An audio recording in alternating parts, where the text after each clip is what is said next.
Is the SEC, and even more specifically the SEC West, more wide open than it's been in a really long time? You are Locked On LSU, your daily podcast on the LSU Tigers. Part of the Locked On Podcast Network. Your team every day.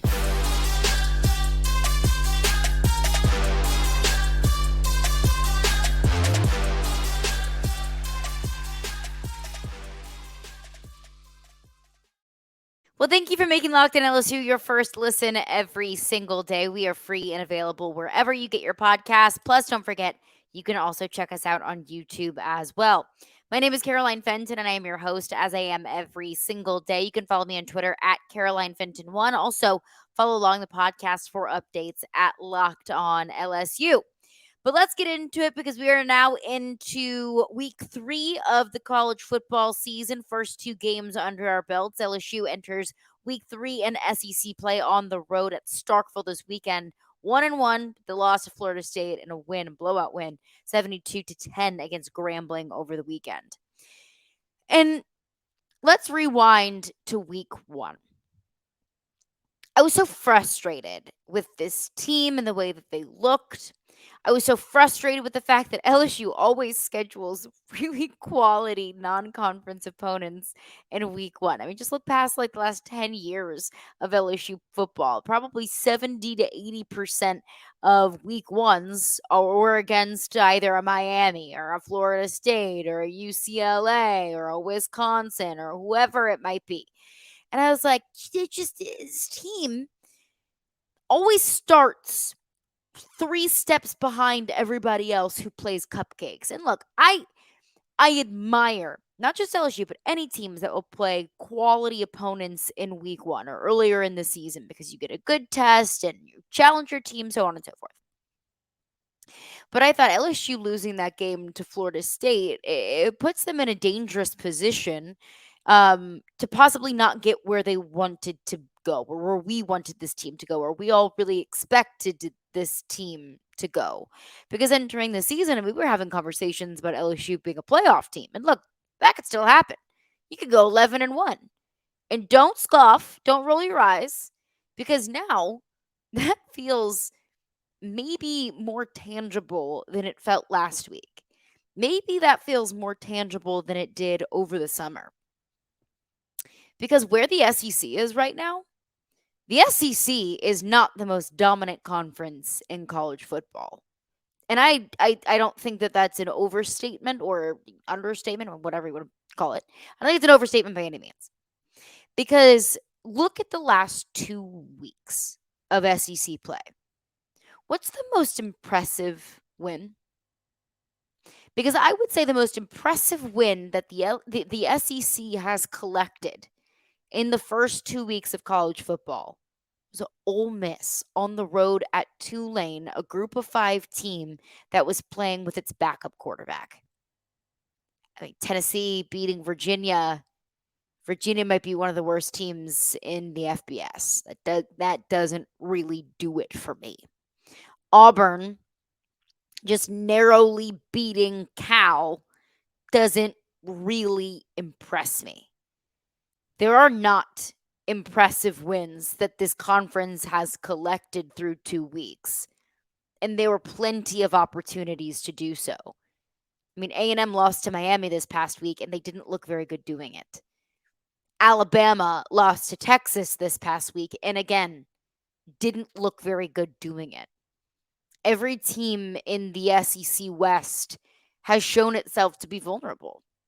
Every team in the SEC that has played a quality non-conference opponent, LSU included, has failed that test. Whether it's LSU playing Florida State, whether it's South Carolina playing North Carolina, whether it's Florida playing Utah, whether it is Alabama playing Texas, whether it's Texas A&M playing Miami, so on and so forth. The SEC against non-conference opponents has not been good. The SEC, a conference that I love and you do too. The SEC, if you're a fan of an SEC school, you're an SEC homer. That's just is what it is. That's what makes the SEC special and different and unique. It just means more, baby. But the SEC, the conference that I love and that you love, we part of the reason why we love it is because it's just fun to bully up on everybody else, and it's fun to be the most dominant conference in really most sports, but especially football. But man, oh man, it could that be further from the truth that every team has shown its flaws, and LSU is not exempt in that. But what I want to focus in on is, what does this mean for LSU? Alabama losing to Texas. Let's focus in on that game because Alabama, I think, going into that game, I said Jalen Milroe, Alabama's starting quarterback, proved to me that you can throw yourself out of games if you need to. That if Texas and whatever team you're playing takes the run away from you, which for those that haven't watched Alabama games, that's something that Jalen Milroe has struggled with and continue to struggle with against Texas, is throwing the football, accurate throws. What makes Jalen Milroe so good and so explosive is his ability to run the football. So if Texas took away the run, I wanted to see Jalen Milroe have to throw himself to victory. And Jalen Milroe failed that test. And it wasn't just Jalen Milroe.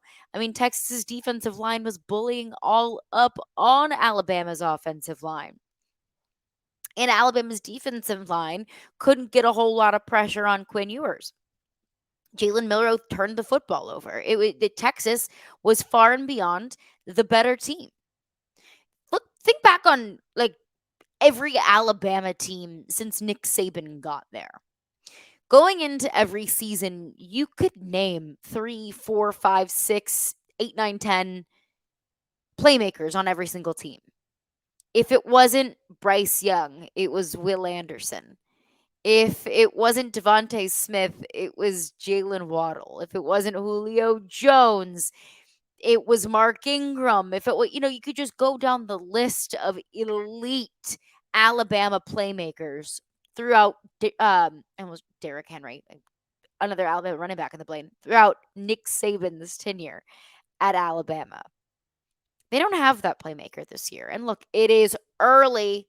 It's week 2, people. It's early. Things change. Teams get better. We learn a whole lot about teams in weeks 6, 7, 8, 9, and 10, more than we might learn in 2 weeks. But look, bear with me here, because there could still be playmakers that emerge, not just in Alabama's team, but LSU's team, and so on and so forth. Alabama doesn't have those dominant, elite offensive playmakers that they always traditionally have. And maybe against Texas, we learned that Bryce Young hid a lot of inherent depth issues and talent deficits on that Alabama team, because Bryce Young was just Bryce Young and he was Superman. So maybe, just maybe, Alabama isn't Alabama. Maybe, just maybe, Alabama drops multiple games on their schedule this year. Maybe, just maybe, Alabama goes 9-3 this season. And maybe, just maybe, you could be the team that beats them, because you beat them last year with the best quarterback and the best defensive player in college football. It's a beatable team this year. When you have an older team, a more mature team against a quarterback that has proven, so at least so far, to be one-dimensional. When you have a lot of playmakers, and Alabama does too, there's a lot of talent on that team. But we've learned more in the past couple of years that Alabama is not infallible. And that spreads the SEC West wide open. So how does LSU take advantage of that? We'll get into that coming up next. Passion, drive, and patience. It's what brings home the winning trophy, is also what keeps your ride or die alive. eBay Motors has everything that you need to maintain your vehicle and level it up to peak performance. From superchargers, roof racks, exhaust kits, LED headlights, and more, whether you're into speed, power, or style, eBay Motors has got you covered. With over 122 million parts for your number one ride or die, you'll always find exactly what you are looking for. And with eBay Guaranteed Fit, your part is guaranteed to fit your ride every single time, or your money back. Because with eBay Motors, you're burning rubber, not cash.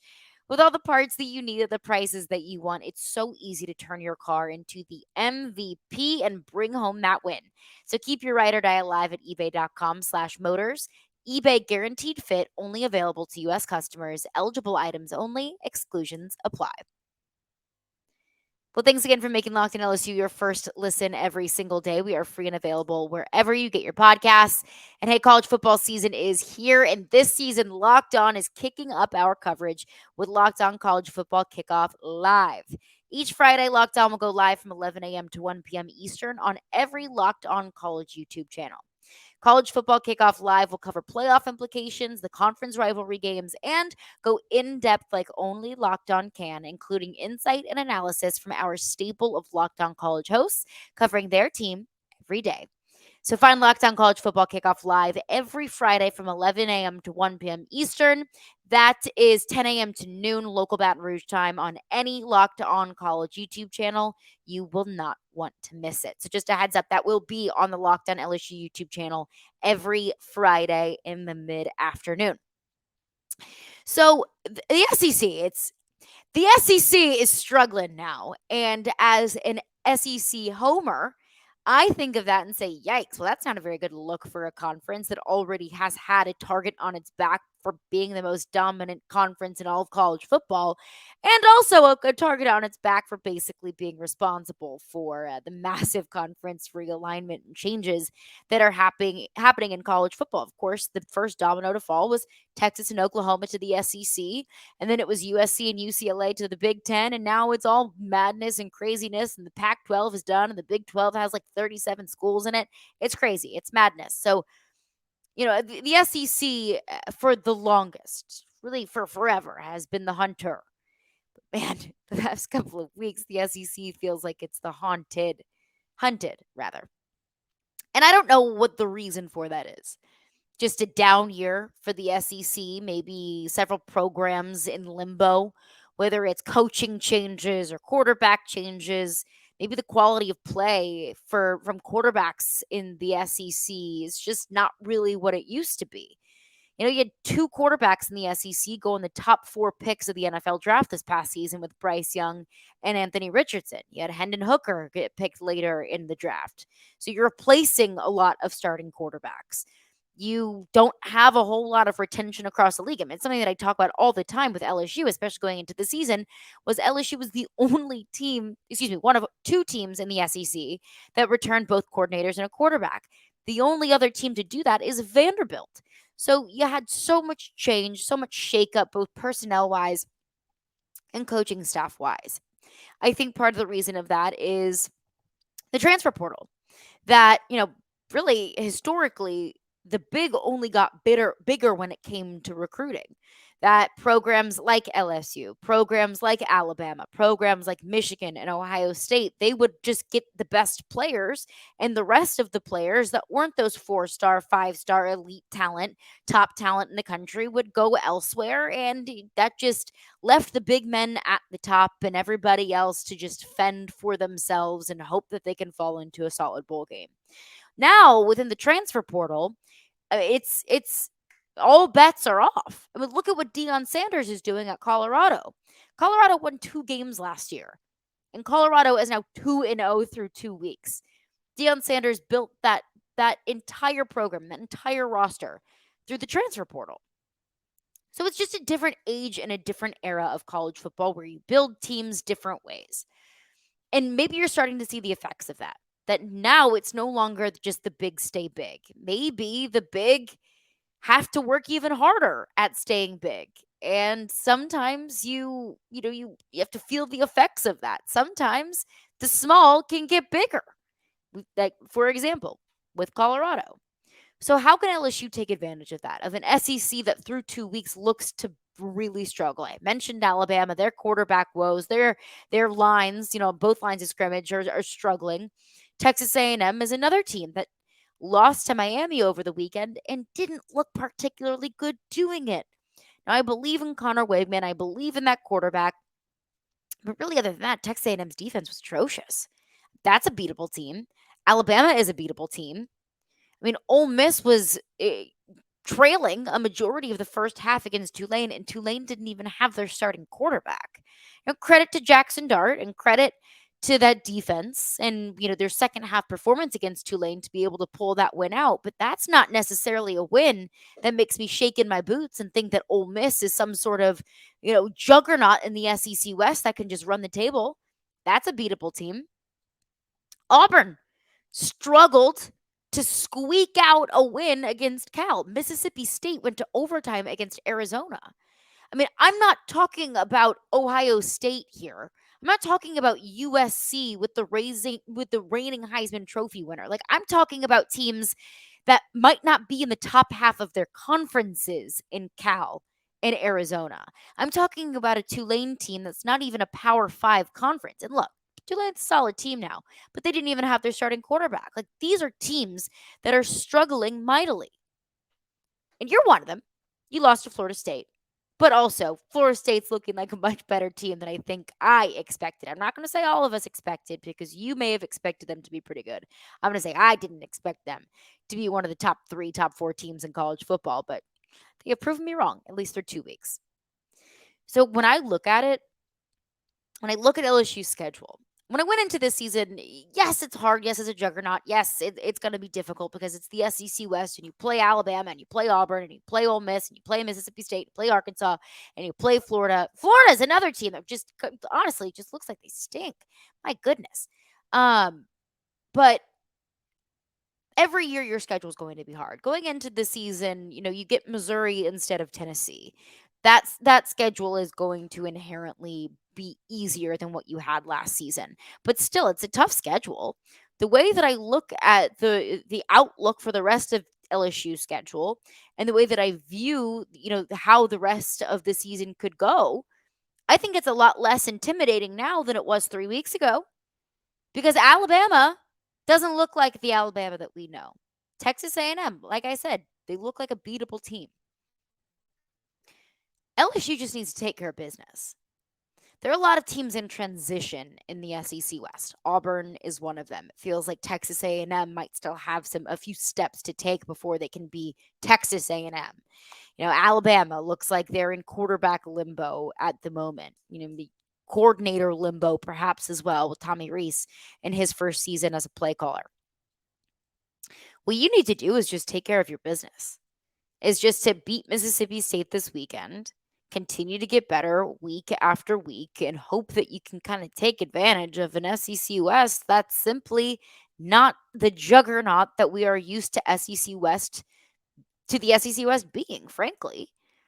So, look, maybe you're more like the rest of those teams, like the Alabamas and the Ole Misses and the Auburns, that you're just like simply not a very dominant team, but you can squeak out wins here and there. Maybe that's the case. And I think we're going to learn what this LSU team is and what they can be, or at least start to learn this weekend against Mississippi State. But the fact remains that this is a winnable SEC West. Let them all shoot themselves in the foot. Let Alabama lose to Texas in double digits.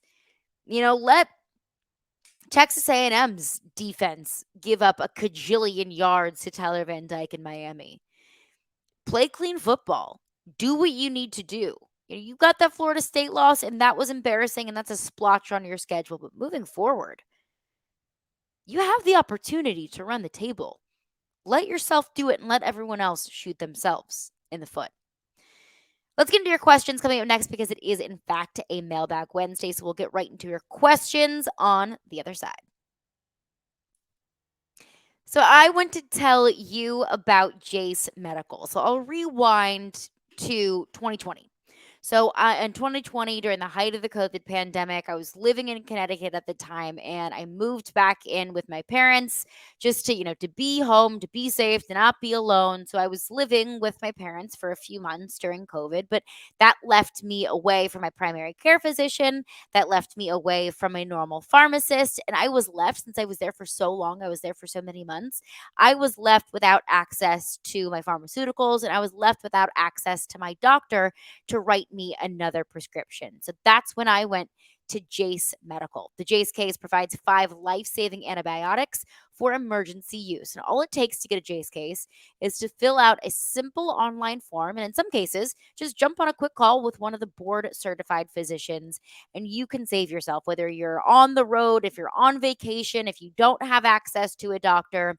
How many times have you just had something simple, maybe a cold or a sinus infection or an ear infection, and you just need a prescription? You need some sort of antibiotic to help you.